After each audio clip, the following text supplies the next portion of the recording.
1 апрелден баштап ОСАГО страховкасы жоктугу үчүн жеке айдоочуларга айыппул салынбайт.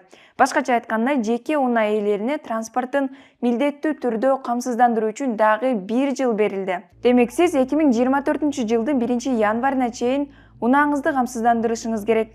Бирок, Министрлер кабинетинин чечими менен 1 апрелден тарта башка мамлекеттерде катталган унаалардын ээлерине жана айдоочуларына, ошондой эле юридикалык жактардын мамлекеттик органдардын менчигинде турган автотранспортко страховка үчүн айыппул салына баштайт. Кыргызстанда автотранспортты милдеттүү камсыздандыруу 7 жылдан бери эле каралып келген. Бирок эл ОСАГОнун баасы, зыяндын ордун толтуруу шарттары жана анын өлчөмү белгисиз болгондуктан мыйзамга каршы чыгышкан. Эл өкүлү Нуржигит Кадырбеков парламентте камсыздандырууну ыктыярдуу кылууну сунуштап, өнүккөн өлкөлөрдө да милдеттүү камсыздандыруу жок экенин белгилеген.